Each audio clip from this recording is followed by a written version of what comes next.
Hello student, welcome to my channel. Student देखिए, आज का जो हमारा टॉपिक है वो है manufacturing interest free loan. Okay, आज का जो हमारा टॉपिक है इंटरेस्ट फ्री लोन है और ये भी हमारे इनकम टैक्स का ही एक टॉपिक है हमारा। ठीक है, देखिए स्टूडेंट, जो हमारा इनकम टैक्स में जो मैं आपको एक एक पार्ट करा रही हूँ, ये सारे पार्ट हमारे इम्पॉर्टेंट हैं। ठीक है, तो आपको सारे पार्ट जो भी मैंने आपको कराए हैं वो 1 बाय 1 आपको कंप्लीट करने हैं। ओके, और इसकी प्रैक्टिस भी करनी है आपने। ओके, देखिए स्टूडेंट, इंटरेस्ट फ्री लोन जो होता है हमारा, ये क्या है? ठीक है, इसका मीन क्या है? फर्स्ट ऑफ ऑल मैं आपको ये बताती हूँ। देखो, कई बार क्या होता है कि मान लीजिए आपको नीड है लोन की। ठीक है, लोन की नीड है तो आप क्या करते हैं कि बैंक से लेते हैं, ठीक है, या कहीं और से लेते हैं। ठीक है, तो बैंक का जो रेट ऑफ इंटरेस्ट है और आप कहीं और से लेते हैं, मीन कंपनी से लिया आपने या कहीं और से लिया, वो रेट ऑफ इंटरेस्ट है, तो उनमें डिफरेंस होता है। ठीक है, आप लोग अक्सर क्या करते हैं कि जहाँ पर आपका रेट ऑफ इंटरेस्ट कम मिलता है आपको, ठीक है, वहीं पर आप क्या करते हैं, वो लोन लेते हैं। ठीक है, तो यहाँ कहने का मतलब ये है कि आपका जो बैंक है, मान लीजिए बैंक जो है 10% पे दे रहा है आपको, बट आपको कहीं से 7% पे मिल रहा है, तो आप 7% पे लेंगे, तो आपका जो डिफरेंस है, मतलब 10 में से जो 7% से आपको जो 3% का जो सेविंग हुआ है, उसके ऊपर भी आपकी गवर्नमेंट टैक्स लेगी। ओके, तो देखिए स्टूडेंट्स, कैसे करते हैं हम। देखिए मैंने आपको एक फॉर्मूला बताया यहाँ पे, जो हमारा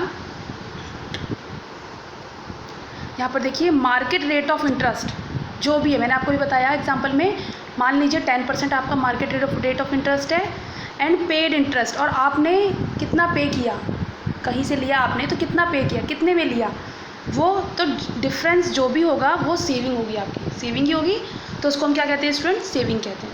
ओके, अब देखिए यहाँ पे, this interest saving is taxable here State Bank of India determined rate of interest as on 1 April of financial year.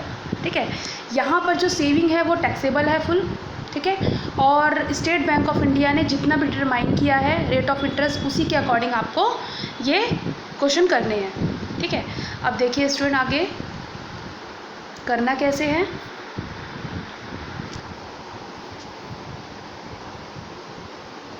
हाँ देखिए student, medical loan is exempt from tax. ठीक है, एक चीज़ आपको ध्यान रखनी है स्टूडेंट कि मेडिकल लोन जो होता है वो पूरा एग्जाम्प्ट होता है। ठीक है, उस पर कोई टैक्स नहीं लिया जाता। ठीक है, मान लीजिए आपने अपने फैमिली मेम्बर के लिए, किसी के लिए भी मेडिकल लोन लिया है तो वो पूरा एग्जाम्प्ट है।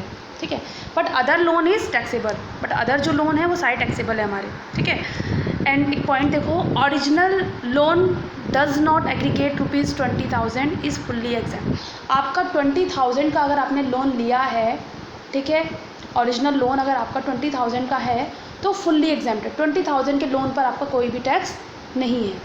ठीक है, next point, interest will be calculated as the maximum outstanding balance as the last of the month. Okay, mean आपका जो इंटरेस्ट कैलकुलेट होगा स्टूडेंट, वो कैसे होगा, आपका जो outstanding balance last of the month रहेगा। मीन देखिए, मान लीजिए मंथ के एंड में, मीन अप्रैल 30 में आपका जो बैलेंस है वो है 50,000। ठीक है, और आपने फर्स्ट इंस्टॉलमेंट जो है वो दिया है 10,000। ठीक है, और वो आपने, ठीक है, वो आपने क्या है, अप्रैल 30 में ही दिया है। ये जो आपने इंस्टॉलमेंट दी है ये अप्रैल 30 को ही दी है। ठीक है, अप्रैल 30 में 50,000 था, फिर आपने इंस्टॉलमेंट दे दी है 10,000 की, तो आपका 40,000 रहना चाहिए ना, बैलेंस आपको 40,000 पे इंटरेस्ट देना चाहिए। बट नहीं, इसमें से जो मैक्सिमम अमाउंट है, तो मैक्सिमम 50 एंड 40 में से मैक्सिमम अमाउंट कौन सा है? 50,000। 50,000 पे आपसे इंटरेस्ट लिया जाएगा। ठीक है, एंड अदर केस में, अदर केस देखिए कैसे, मान लीजिए अप्रैल 29 में, ठीक है, 30 तक नहीं, अप्रैल 29 में ही आपने एक इंस्टॉलमेंट दे दी।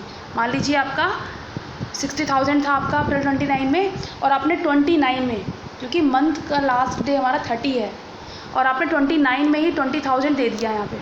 ओके, यहाँ पे देखिए, यहाँ पे 20,000 दे दिया, तो बैलेंस आपने कितना, बैलेंस आपने माइनस किया तो बैलेंस आपका 40,000 आ गया। ओके, तो यहाँ पर स्टूडेंट आपका अप्रैल 30 में जो इंटरेस्ट कैलकुलेट होगा वो किस पर होगा? 40,000 में। बिकॉज आपने अप्रैल 30 में आपका जो बैलेंस शो करेगा वो 40,000 शो करेगा। देखिए यहाँ पे and amount will be calculated on ₹40,000। Okay, एक चीज़ और student, medical loan is exempt from tax. ठीक है, मेडिकल लोन जो है वो उस पर टैक्स नहीं लिया जाता, वो पूरा एग्जाम्प्ट है। But medical allowance is fully taxable.